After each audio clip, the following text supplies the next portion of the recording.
ہمارے ساتھ M Q M کے سینئر رہنما جناب فاروق ستار صاحب موجود ہیں۔ السلام علیکم فاروق صاحب۔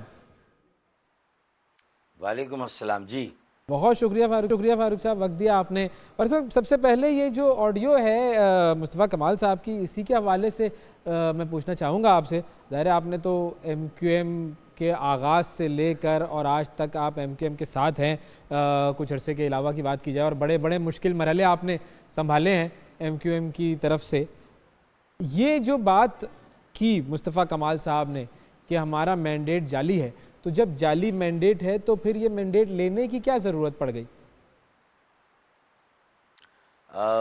میں یہ سمجھتا ہوں کہ پی ایم ایل این جو اس وقت حکومت کی بنیادی جماعت ہے اور شہباز شریف تیاری کر رہے ہیں کہ وہ حلف وزیر اعظم بنیں گے، ووٹ لیں گے، ان کے لیے یہ انتہائی میں سمجھتا ہوں کہ مشکل مرحلہ ہے کہ وہ ایک طرف پاکستان پیپلز پارٹی کے ساتھ معاہدہ وہ کر رہے ہیں اور انہیں آئینی عہدوں کی تقسیم ان کے ساتھ کر رہے ہیں، اور دوسری طرف وہ M Q M Pakistan, P M L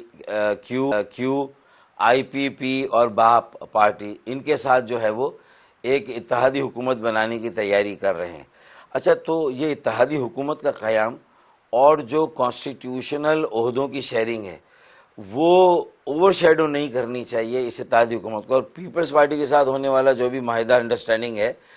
وہ ڈکٹیٹ نہ کریں ایم کیو ایم پاکستان اور پی ایم ایل این کی ریلیشن شپ۔ یہ ہم نے بہت کلیئر کر دیا۔ اب پیپلز پارٹی کا اگر یہ دعویٰ ہے کہ ایم کیو ایم کے مینڈیٹ کے بارے میں کہ وہ کتنا صحیح ہے کتنا غلط ہے،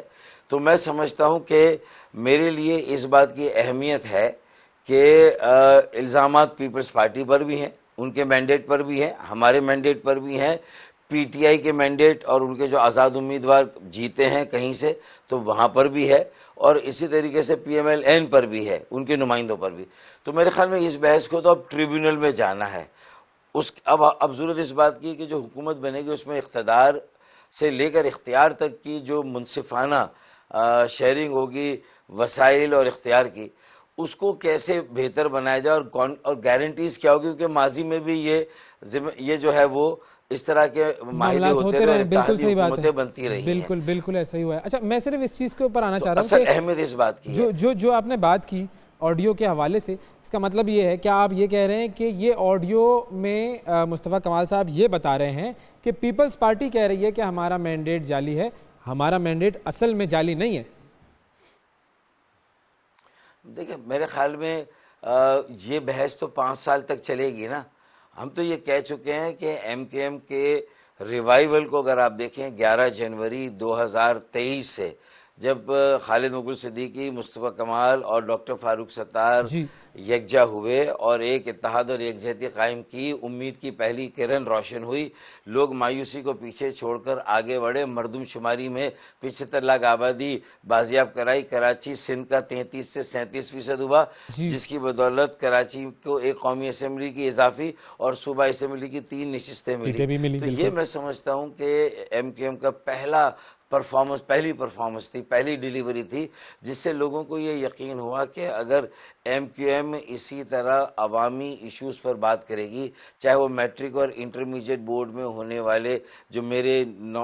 بچوں نوجوانوں کے ساتھ جو ہوا، بالکل رزلٹ میں جو یہ لیگیسی رہ گئی گزشتہ 15 سالوں کی کرپٹ ترین اور بدترین، اس کا ہمیں تو اس لیگیسی کا مقابلہ کرنا ہے۔ مطلب یہ اقرار نہیں تھا جعلی مینڈیٹ کا، یہ صرف اظہار تھا اس بات کا کہ پیپلز پارٹی یہ کہہ رہی ہے۔ تو اس مرتبہ پیپلز پارٹی کے لیے جو ہے وہ کوئی یہ آسان راستہ نہیں ہوگا، جس طرح مرکز میں پی ایم ایل این کے لیے یہ ایک کانٹوں کی سیج ہے، تو پیپلز پارٹی کو بھی یہ سوچنا ہوگا کہ اربن سندھ کو مائنس کر کے مکمل طور پر اور ہزاروں ارب روپے کے جو وسائل اور بجٹ کو لے کر اگر وہ 5 سال میں اپنی کوئی پرفارمنس نہ دکھا سکے جیسے 15 سالوں میں نہیں دکھائی ہے، تو میرے خیال میں یہ سب کو بہت زیادہ ذمہ دارانہ رویہ اختیار کرنا ہوگا، سیاسی جمہوری جو ہے وہ سلوک اختیار کرنا ہوگا،